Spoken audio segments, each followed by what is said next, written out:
Friends, welcome to Bhumika kitchen. ನಾನು ಭೂಮಿಕಾ ಸುದರ್ಶನ್.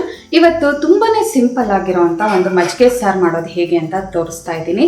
ಇದನ್ನ ಬೆಳ್ಳುಳ್ಳಿ ತಂಬುಳಿ ಅಂತಾನೂ ಕೂಡ ಕರೀತಾರೆ. ಬನ್ನಿ ಮಾಡೋದು ಹೇಗೆ ಅಂತ ನೋಡ್ಕೊಳ್ಳೋಣ. ಸ್ಟವ್ ಆನ್ ಮಾಡ್ಕೊಂಡು ಒಂದು ಚಿಕ್ಕ ಬಾಣಲಿ ಒಳಗಡೆ 1 ಟೀ ಸ್ಪೂನ್ ಎಣ್ಣೆ ಒಂಚೂರು ಬಿಸಿ ಆಗ್ತಿದೆ. ಹಾಗೆ ಜೀರಿಗೆ ಒಂದು ಅರ್ಧ ಟೀ ಸ್ಪೂನ್, ಒಂದು 5 ರಿಂದ 6 ಎಸಳು ಬೆಳ್ಳುಳ್ಳಿ, ಒಣಗಿದ ಮೆಣಸಿನ್ಕಾಯಿ 3 ರಿಂದ 4 ಬ್ಯಾಡಗಿ ಮೆಣಸಿನ್ಕಾಯಿ ಉಪಯೋಗಿಸ್ತಿದ್ದೀನಿ. ನಿಮಗೆ ತುಂಬ ಖಾರ ಬೇಕು ಅಂದರೆ ಗುಂಟೂರು ಮೆಣಸಿನ್ಕಾಯಿ ಹಾಕೊಳ್ಳಿ. ಇದು ಎಲ್ಲ ಒಳ್ಳೆ ಘಮ ಬರೋವರೆಗೂ ಫ್ರೈ ಮಾಡ್ಕೊಳ್ತೀನಿ. ಲೋ ಫ್ಲೇಮಲ್ಲಿ 1 ನಿಮಿಷ ಫ್ರೈ ಮಾಡ್ಕೊಂಡಿದ್ದೀನಿ. ಒಳ್ಳೆ ಘಮ ಬರ್ತಾ ಇದೆ. ಇವಾಗ ಇದು ತಣ್ಣಗಾದ ನಂತರ ಮಿಕ್ಸರ್ ಜಾರ್ ಒಳಗಡೆ ಹಾಕೋಬೇಕು. ತಣ್ಣಗಾದ್ಮೇಲೆ ಮಿಕ್ಸರ್ ಜಾರ್ ಒಳಗಡೆ ಹಾಕೊಂಡಿದ್ದೀನಿ ಐಟಮ್ ಎಲ್ಲ. ರುಚಿಗೆ ತಕ್ಕಷ್ಟು ಉಪ್ಪು, 1/4 ಕಪ್ಪಷ್ಟು ಹಸಿ ತೆಂಗಿನ ತುರಿ.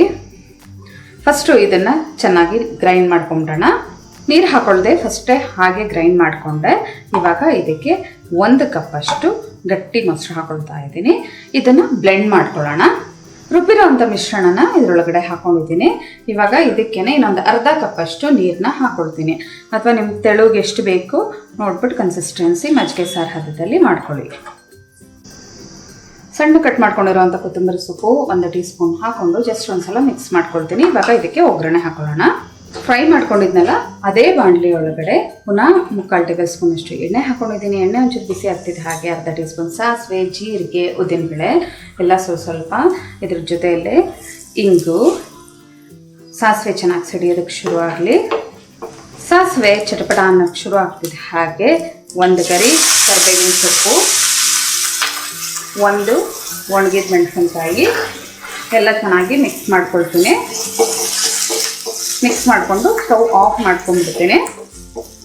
ಈ ಒಗ್ಗರಣೆನ ಇವಾಗ ನಾವು ಮಾಡಿಟ್ಕೊಂಡಿರೋವಂಥ ಮಜ್ಜಿಗೆ ಸಾರು ಒಳಗಡೆ ಹಾಕೊಳ್ಳೋಣ. ಒಗ್ಗರಣೆನ ಇದರೊಳಗಡೆ ಹಾಕೊಳ್ತಾ ಇದ್ದೀನಿ. ಈ ಒಗ್ಗರಣೆನೆಲ್ಲ ಚೆನ್ನಾಗಿ ಮಿಕ್ಸ್ ಮಾಡ್ಕೊಂಬಿಡೋಣ. ಫಟಾಫಟ್ ಅಂತ ಎಷ್ಟು ಬೇಗ ಮಜ್ಜಿಗೆ ಸಾರು ರೆಡಿ ಆಯಿತು ನೋಡಿ. ಇದನ್ನು ಬೆಳ್ಳುಳ್ಳಿ ತಂಬುಳಿ ಅಂತಲೂ ಕರೀತಾರೆ. ಬೆಳ್ಳುಳ್ಳಿ ತಂಬುಳಿ ಅನ್ನೋದಕ್ಕಿಂತ ಹೆಚ್ಚಾಗಿ ನನಗೆ ಮಜ್ಜಿಗೆ ಸಾರು ಅಂತ ಹೇಳೋದಕ್ಕೆ ತುಂಬ ಇಷ್ಟ ಆಗುತ್ತೆ. ಯಾಕೆಂದರೆ ಅಷ್ಟು ರುಚಿಯಾಗಿದೆ. ಎಷ್ಟೊಂದು ವೆರೈಟಿ ಮಜ್ಜಿಗೆ ಸಾರುಗಳನ್ನ ತೋರಿಸಿದ್ದೀನಿ, ಆದರೆ ಇದಂತೂ ಕಂಪ್ಲೀಟ್ ಡಿಫ್ರೆಂಟ್ ಆಗಿದೆ. ಜೊತೆಗೆ ತಣ್ಣಗೂ ಇರುತ್ತೆ. ಬೇಸಿಗೆ ಕಾಲದಲ್ಲಿ ಇದನ್ನು ಮಾಡಿಕೊಂಡು ಮುದ್ದೆ ಜೊತೆನೋ ಅಥವಾ ಅನ್ನದ ಜೊತೆನೋ ತಿಂತಾ ಇದ್ರಂತೂ ಏನು ಚೆನ್ನಾಗಿರುತ್ತೆ ಗೊತ್ತಾ.